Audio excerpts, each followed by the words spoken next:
Welcome to சுடுதனி. இன்னைக்கு நம்ம வீடியோவில் லஹோரி பன்னீர் எப்படி பண்ணுறதுன்னு பார்க்கலாம். வழக்கமாக பண்ணுற பன்னீர் கிரேவியாக இல்லாமல் ரொம்பவே டிஃப்ரெண்ட்டான டேஸ்ட்டில் ஒரு நார்த் இந்தியன் ஸ்டைல் கிரேவி தான் பண்ண போகிறோம். இதுக்குன்னு ஒரு ஸ்பெஷல் மசாலா ஒன்று அரைச்சி நம்ம பண்ண போகிறோம். நல்ல ஒரு ஸ்பைசியான கிரேவி, சப்பாத்தி கூட செம்மையாக இருக்கும். இதோட இன்க்ரீடியன்ஸை நான் டிஸ்கிரிப்ஷன் பாக்ஸில் கொடுக்குறேன். இப்போ வாங்க சேர்ந்து சமைக்கலாம். ஃபர்ஸ்ட் ஒரு மிக்சியில் 1 டேபிள் ஸ்பூன் மல்லி சேர்த்துக்கலாம். இதோட 2 டீஸ்பூன் மிளகு, 4-5 கிராம்பு, ஒரே ஒரு கருப்பு ஏலக்காய். இது நல்ல ஒரு ஃப்ளேவர் கொடுக்கும். இதோட 1 டீஸ்பூன் சீரகம் சேர்த்துட்டு நல்லா அரைச்சிக்கலாம்.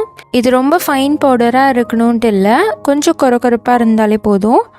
இது மாதிரி இருக்கட்டும். அடுத்து நம்ம பன்னீர் ரெடி பண்ணிடலாம். நான் பன்னீரை இந்த மாதிரி நீட்டமாக கட் பண்ணி வச்சுருக்கேன். இதில் 1 டீஸ்பூன் மிளகாய் தூள், 1/2 டீஸ்பூன் உப்பு சேர்த்துட்டு நல்லா பெரட்டி விட்டுருங்க. இந்த பவுலில் சேர்த்துட்டு 2-3 தடவை ஷேக் பண்ணாலே உங்களுக்கு நல்லா ஒட்டிக்கும். அப்படி இல்லைன்னா கையில் வச்சு நல்லா பெரட்டி விட்டுருங்க. இதை நம்ம ஃப்ரை பண்ண தான் போகிறோம். ஃப்ரை பண்ணுறதுக்கு முன்னாடி ஒரு லைட்டாக ஒரு கோட்டிங்காக இதை நம்ம பண்ணுறோம்.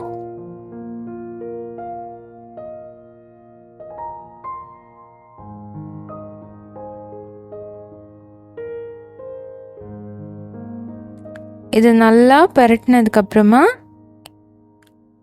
இது நம்ம ஃப்ரை பண்ணிடலாம். ஒரு கடாயில் கொஞ்சமாக எண்ணெய் சேர்த்துட்டு எண்ணெய் சூடானதுக்கப்புறமா இந்த பன்னீரை இதில் சேர்த்துடலாம். அடுப்பை லோ ஃப்ளேம்லேயே வச்சுட்டு இதை ஃப்ரை பண்ணிக்கோங்க. எல்லா பன்னீரையும் உள்ளே சேர்த்துட்டு ஸ்லோவாக இது குக் பண்ணி எடுத்துக்கோங்க. நல்லா இதோட ஸ்கின் ப்ரௌனாக மாறி வரணும். இது ஒரு 10-15 நிமிஷமாக தான் ஆகும். எல்லா சைடும் திருப்பி போட்டு ஃப்ரை பண்ணி எடுத்துக்கோங்க.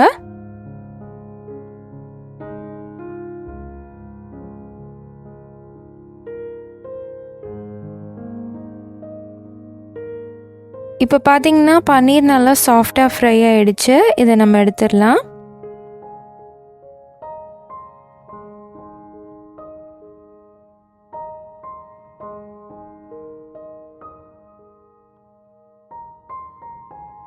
எல்லா பன்னீரையும் எடுத்ததுக்கப்புறமா இதே எண்ணெயிலேயே 2-3 கிராம்பு, ஒரு கருப்பு ஏலக்காய், ஒரு பெரிய வெங்காயம் சேர்த்துட்டு இதை நல்லா வதக்கிடலாம். வெங்காயம் நல்லா கலர் மாதிரி வரணும், அந்த அளவுக்கு வதக்கிக்கோங்க. இப்போ இது கூட ஒரு பெரிய டீஸ்பூன் இஞ்சி பூண்டு விழுது நல்லா திக்காக பெரிய ஸ்பூனில் எடுத்திருக்கேன். இதையும் நல்லா பச்சை வாசனை போகிற அளவுக்கு வதக்கி எடுத்துக்கலாம்.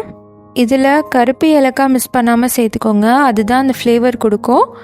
அதே மாதிரி இஞ்சி பூண்டு விழுதும் கொஞ்சம் நிறையா சேர்க்குற மாதிரி இருக்கும். அப்போ தான் உங்களுக்கு ஃப்ளேவர்ஸ் நல்லா பேலன்ஸ்டாக இருக்கும். அந்த டிஃப்ரெண்ட்டான டேஸ்ட்டே இதில் தான் வருது. இப்போ இது நல்லா வதங்கிடுச்சு. இதில் 1 டீஸ்பூன் மிளகாய் தூள், 1 டீஸ்பூன் மல்லித்தூள் சேர்த்துக்கலாம். அதோட 1/2 டீஸ்பூன் உப்பு சேர்த்துட்டு நல்லா வதக்கிக்கோங்க. இந்த மிளகாய் தூளோட பச்சை வாசனை போகணும். ஸோ நல்லா நம்ம மிக்ஸ் பண்ணி எடுத்துக்கலாம். இது நல்லா மிக்ஸ் ஆனதுக்கப்புறமா இதில் 2 பெரிய தக்காளியை அரைச்சி சேர்த்துக்கிறேன்.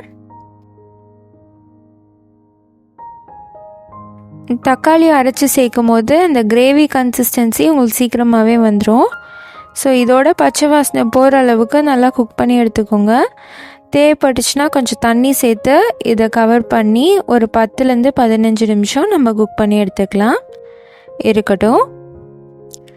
இப்போ பார்த்தீங்கன்னா எண்ணெய்லாம் நல்லா பிரிஞ்சு வந்திருக்கு. இது நல்லா வெந்துருச்சு.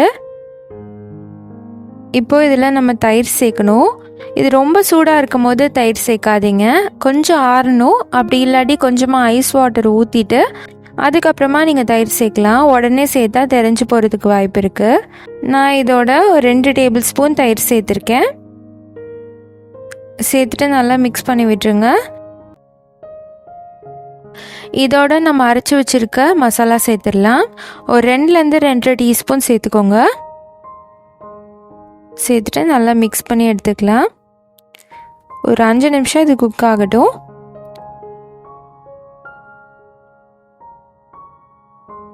இப்போது எண்ணெய்லாம் பிரிஞ்சு வந்திருக்கு. இப்போது இதில் நம்ம ஃப்ரை பண்ணி வச்சுருக்க இந்த பன்னீர் பீசஸை இதில் சேர்த்துடலாம்.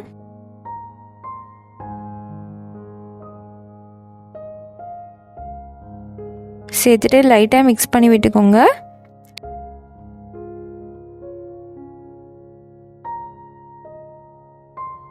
லாஸ்ட்டாக இது கூட கொஞ்சமாக கொத்தமல்லி தண்டு, அதோட கொத்தமல்லி இலை சேர்த்துக்கிறேன். தண்டு மட்டுமே சேர்ப்பாங்க, பட் நான் கொஞ்சம் ஃப்ளேவருக்காக கொத்தமல்லி தலையை சேர்த்துக்கிறேன். அவ்வளோதான், நம்மளோட லஹோரி பன்னீர் சூப்பராக ரெடி ஆகிடுச்சு.